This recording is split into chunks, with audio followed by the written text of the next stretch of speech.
Hello and good morning everyone, welcome to algebra classes. तो हमने previous videos से polynomials पढ़ना स्टार्ट किया था। तो इस वीडियो में भी हम पॉलिनोमियल्स पढ़ेंगे, लेकिन अगर आपने प्रीवियस वीडियो नहीं देखी है तो मैं आपसे रिक्वेस्ट करूँगी कि आप पहले प्रीवियस वीडियो को देखिए, क्योंकि प्रीवियस वीडियो में मैंने इंट्रोडक्शन दिया है, पॉलिनोमियल्स कैसे फॉर्म होती है, कौन से अलजेब्रिक एक्सप्रेशन को हम पॉलिनोमियल कहते हैं। वो वीडियो को देखना काफ़ी ज़रूरी है क्योंकि वो लिंक टॉपिक है। अगर आप उस वीडियो को देखेंगे तो आपको ये वीडियो समझने में आसानी होगी। तो अभी तक हमने देखा है कि एक टर्म कैसे फॉर्म होती है और टर्म से हम एक पॉलिनोमियल कैसे फॉर्म करते हैं। तो एक पॉलिनोमियल एक स्पेसिफिक अलजेब्रिक एक्सप्रेशन होती है जहाँ पर जिस अलजेब्रिक एक्सप्रेशन में वेरिएबल्स प्रेजेंट होंगे उन वेरिएबल्स के पावर हमेशा होल नंबर्स होते हैं, उन्हें ही हम पॉलिनोमियल्स कहते हैं। तो जब हमने टर्म देखी थी तो अभी हम देखेंगे कि एक लाइक टर्म्स क्या होती हैं। तो लाइक टर्म्स वो होती हैं कि अगर यहाँ पर मैंने एग्जाम्पल लिखे हैं,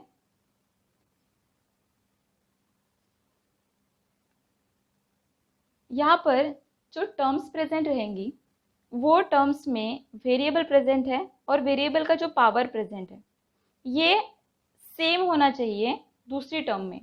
यानी कि अगर यहाँ पर भी एक्स स्क्वायर है तो अगर दूसरे टर्म में भी एक्स स्क्वायर है तो वो दोनों लाइक टर्म्स बन जाएंगी। यानी कि इनके कॉन्स्टेंट्स क्या है ये हमें ध्यान नहीं देना है, हमें सिर्फ ध्यान देना है कि इनके जो वेरिएबल्स हैं और वेरिएबल के पावर्स क्या है। जैसे कि यहाँ पर दो वेरिएबल्स प्रेजेंट है एक्स एंड वाई, तो एक्स एंड वाई जिस किसी भी टर्म में प्रेजेंट होंगे सिमिलरली वो फिर लाइक टर्म्स हो जाएंगे। हम एग्जाम्पल लेते हैं। तो यहाँ पर मैंने एक एग्जाम्पल लिया है, यहाँ पर दो पॉलिनोमियल्स गिवन हैं, दोनों पॉलिनोमियल्स में हमें लाइक टर्म्स ढूंढनी है। सो यहाँ पर 2x स्क्वायर प्रेजेंट है तो हमें दूसरे पॉलिनोमियल में देखना है या फिर उस पॉलिनोमियल में देखना है कि क्या x स्क्वायर प्रेजेंट है। तो अभी हम देखते हैं तो यहाँ पर सिर्फ x प्रेजेंट है, इसका पावर नहीं है। तो क्या ये लाइक टर्म्स है? तो नहीं है, क्योंकि अगर इसका वेरिएबल भी सेम है लेकिन इसके पावर सेम नहीं है, यहाँ पर 2 है और यहाँ पे 1 होगा, तो इसीलिए ये दोनों लाइक टर्म्स नहीं होंगे। यहाँ पर 3y है, सो अगर हमारे पास सिर्फ y वेरिएबल की अगर टर्म प्रेजेंट है तो वो लाइक टर्म्स हो जाएंगी। जैसे कि यहाँ पर -7y है, यहाँ पर 3y है, तो y है y का पावर 1 होगा, यहाँ पर y है y का पावर 1 होगा, इसीलिए 3y और -7y ये दोनों लाइक टर्म्स हो गई हैं। अब यहाँ पर 4xy है, तो अगर हमारे पास xy की वेरिएबल की अगर टर्म प्रेजेंट है तो वो लाइक टर्म्स हो जाएंगे। जैसे कि यहाँ पर 8xy है, तो यहाँ पर xy है, यहाँ पे xy है, इनके पावर्स भी 1 है, यहाँ पर भी x का पावर 1 है, y का पावर 1 है, इसीलिए 4xy और 8xy ये दोनों लाइक टर्म्स हो जाएंगे। अभी यहाँ पर 9 कांस्टेंट है, इसके साथ में कोई भी 9 कांस्टेंट नहीं है।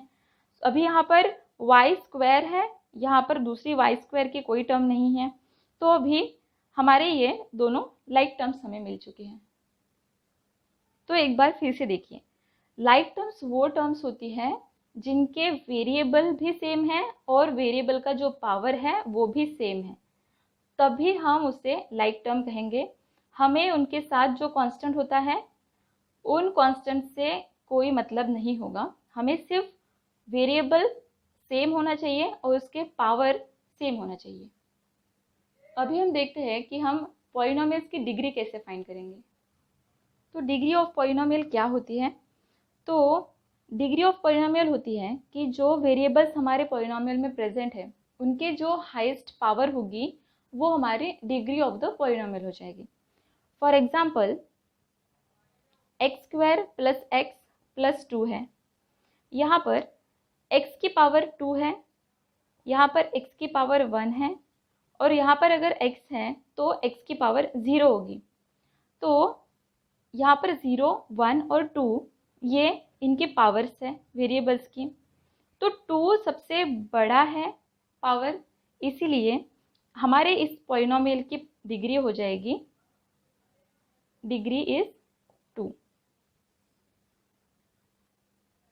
तो अगर हमारे पास एग्जाम्पल के लिए सिर्फ 5 हमारी पॉलिनोमियल है, तो यहाँ पर इसकी डिग्री क्या होगी? तो हमें पता है कि x के साथ जो वेरिएबल होगा उसकी पावर हमेशा 0 होगी। तो कांस्टेंट के साथ x है, x की पावर 0 है, तो जो 0 होगा वही इसकी डिग्री बन जाएगी। तो degree of any constant is 0। हमेशा ध्यान रखना है कि degree of any constant is 0। अगर हमारे पास 0 है तो 0 की डिग्री नॉट डिफाइंड होती है। नॉट डिफाइंड वो क्यों होती है, मैं एक्सप्लेन करती हूँ अभी। तो अगर हमारे पास 0 एक कांस्टेंट है तो हमें पता है कि किसी भी कांस्टेंट की जो पावर होगी या फिर डिग्री होगी वो 0 होगी। लेकिन हमारे पास अगर 0 कांस्टेंट प्रेजेंट है या फिर 0 पॉलिनोमियल प्रेजेंट है तो यहाँ पर हम इसे कैसे लिखेंगे? 0x⁴ हम इसे ऐसे लिख सकते हैं, क्योंकि 0 के साथ कुछ भी मल्टीपल में हो वो 0 ही हो जाएगा। यहाँ पर 0 के साथ x⁴ 0 है तो यहाँ पर 0 × 1 होगा, तो हमें मिलेगा 0। लेकिन हम इसे 0 × x⁴ 1 भी लिख सकते हैं, तो यहाँ पर होगा 0 × x। इसका भी, क्योंकि किसी भी साथ 0 के साथ कुछ भी मल्टीप्लिकेशन में हो इसका आंसर 0 ही आने वाला है, तो इसे हम 0 × x⁴ 1 भी लिख सकते हैं। इसे हम 0 × x⁴ 2 भी लिख सकते हैं, क्योंकि यहाँ पर 0 × x² होगा, क्योंकि 0 के साथ x² भी मल्टीप्लाई हो फिर भी हमारा आंसर 0 ही आने वाला है। अगर हम इसे 0 × x⁻10 भी करें तो भी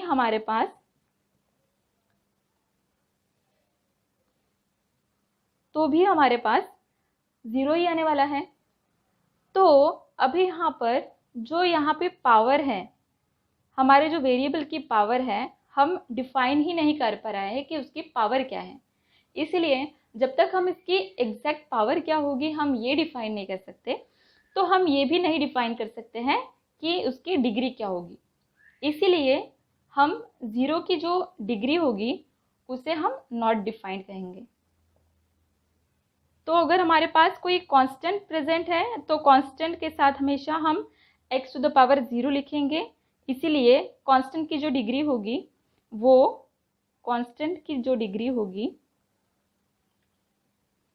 0 होगी। लेकिन अगर वो 0 पॉलिनोमियल है तो 0 पॉलिनोमियल की जो डिग्री होगी वो नॉट डिफाइंड होगी।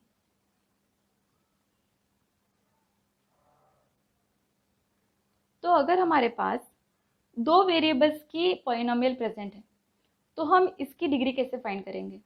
तो यहाँ पर x y के टर्म्स में हमारे पूरी पॉलिनोमियल गिवन है। हम जब डिग्री फाइंड करेंगे तो हमें कुछ नहीं करना है, हमें करना है कि जो वेरिएबल्स प्रेजेंट है उन वेरिएबल्स के पावर्स को ऐड कर देना है। तो यहाँ पर x की पावर है 1 और y की पावर है 2, तो इसे हम ऐड कर देंगे, हमें मिलेगा 3। यहाँ पर फिर से x की पावर है 2 और y की पावर है 1, तो यहाँ पर आएगा इन दोनों की एडिशन आएगी 3। यहाँ पर x की पावर है 1, y की पावर है 1, तो यहाँ पर आएगा 2, इन दोनों की एडिशन 2 हो जाएगी। यहाँ पर वेरिएबल्स ही प्रेजेंट नहीं है, तो हमें पता है कि यहाँ पर x की पावर 0 होगी और y की पावर भी 0 होगी, तो दोनों को मिला के भी हमें 0 ही मिलने वाला है, इसीलिए यहाँ पर 0 आएगा। अभी यहाँ पर जो हाईएस्ट पावर है वो है 3, इसीलिए the degree of this 2 variable polynomial is 3। तो अगर हमारे पास 2 वेरिएबल की पॉलिनोमियल प्रेजेंट है तो हमें उन वेरिएबल्स के पावर्स को ऐड कर देना है और उसके बाद जो हाईएस्ट एडिशन होगा पावर्स का वो हमारी डिग्री हो जाएगी उस पॉलिनोमियल की। अभी हम देखते हैं कि types of polynomial on the basis of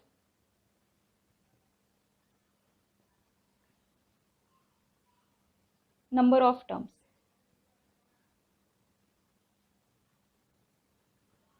तो कितने नंबर्स की टर्म्स प्रेजेंट है हमारे पॉलिनोमियल में, उसके बेसिस पे हम पॉलिनोमियल्स के कुछ टाइप्स देखते हैं। जैसे कि यहाँ पर मैं कुछ एग्जांपल लिख रही हूँ। 2x plus 1, 2x² plus x plus 1। अगर हमारे पास ये कुछ एग्जांपल है तो यहाँ पर 2x प्रेजेंट है, ये सिर्फ एक ही टर्म है, तो इसलिए हम इसे वन टर्म पॉलिनोमियल कहेंगे। यहाँ पर हमारे पास 2x और 1 एक दो टर्म्स प्रेजेंट है, इसलिए हम इसे टू टर्म पॉलिनोमियल कहेंगे। और यहाँ पर 2x² प्लस x प्लस 1 ऐसे थ्री टर्म्स प्रेजेंट है, इसलिए हम इसे थ्री टर्म पॉलिनोमियल कहेंगे। तो जो वन टर्म पॉलिनोमियल होती है इसे हम मोनोमियल कहेंगे। जो टू टर्म पॉलिनोमियल होती है इसे हम बाइनोमियल कहेंगे। और जो थ्री टर्म पॉलिनोमियल होगी इसे हम ट्राइनोमियल कहेंगे। तो on the basis of number of terms, कितने नंबर ऑफ टर्म्स हमारे पॉलिनोमियल में प्रेजेंट है, इसके बेसिस पे हमने इसके तीन पार्ट्स बनाए हैं, जहाँ पर यह है मोनोमियल, बाइनोमियल और ट्राइनोमियल। अगर तीन से ज़्यादा टर्म्स प्रेजेंट है तो उसे हम, अगर फोर टर्म्स प्रेजेंट है तो इसे हम क्वाड्रिनोमियल कहते हैं। अगर 5 टर्म्स प्रेजेंट है तो इसे हम क्विंटिनोमियल कहते हैं। लेकिन हम ऐसे वर्ड्स यूज़ ही नहीं करते, जैसे क्वाड्रिनोमियल होती है, क्विंटिनोमियल होती है, ऐसे वर्ड्स हम यूज़ नहीं करते। हम इन जनरल ये सभी पॉलिनोमियल्स को सिर्फ पॉलिनोमियल्स कहते हैं, या फिर जो ट्राइनोमियल्स के ऊपर है उसे हम सिर्फ पॉलिनोमियल्स कहते हैं। तो फिर से हम देखते हैं कि अगर वन टर्म प्रेजेंट है तो उसे मोनोमियल कहेंगे, टू टर्म प्रेजेंट है तो बाइनोमियल, और थ्री टर्म प्रेजेंट है तो ट्राइनोमियल, और उससे ज़्यादा अगर टर्म्स प्रेजेंट है तो वो उसे हम सिर्फ पॉलिनोमियल कहेंगे। अभी हम देखते हैं types of polynomial.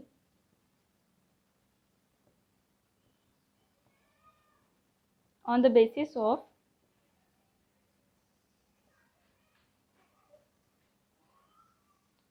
degree of that polynomial.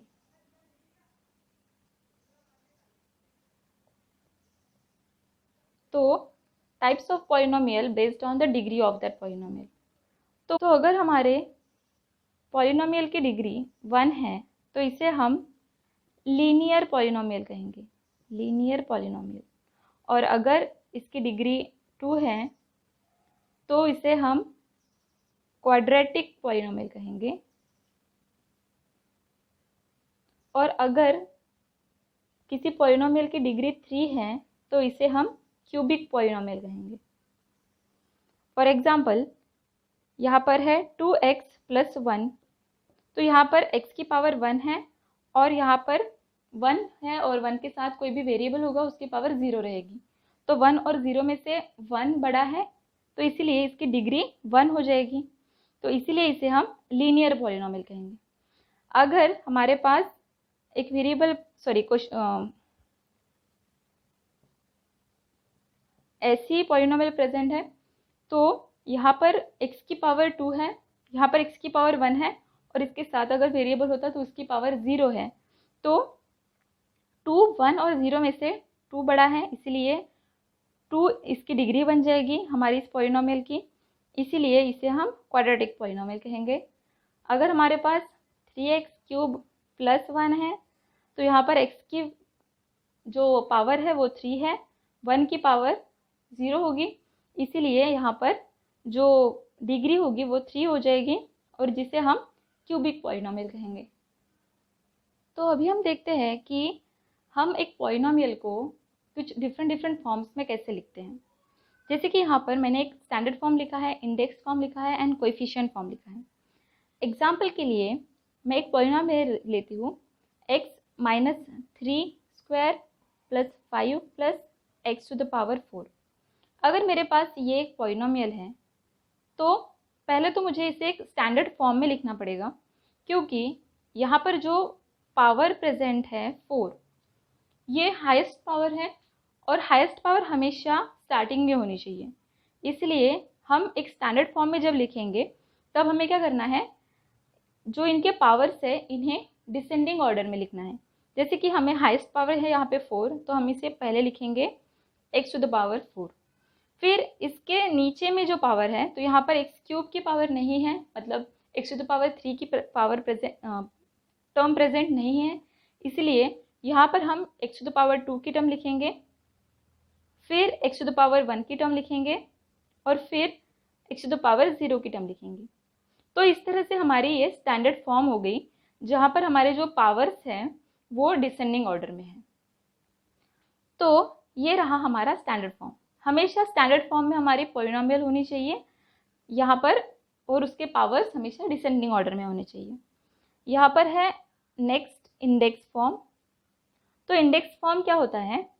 Index form होता है कि जो भी हमारे हाईएस्ट पावर है, तो हाईएस्ट पावर के नीचे कोई भी जो होल नंबर्स होंगे वो सभी के सभी हमारे वेरिएबल के पावर में प्रेजेंट होने चाहिए। फॉर एग्जांपल यहाँ पर x टू द पावर 4 हमारी फर्स्ट टर्म है, इसके बाद हमेशा यहाँ पर होनी चाहिए थी x टू द पावर 3 की टर्म, लेकिन यहाँ पर x टू द पावर 3 की टर्म नहीं है, इसलिए हम क्या करेंगे, हम इसे 0x टू द पावर 3 या फिर x क्यूब की पावर में लिखेंगे। तो यहाँ पर हमने 0 से जब उस x क्यूब को मल्टीप्लाई किया तो इसकी वैल्यू तो 0 ही हो जाएगी, लेकिन यहाँ पर x टू द पावर 4 प्रेजेंट है और x to the power 3 present है।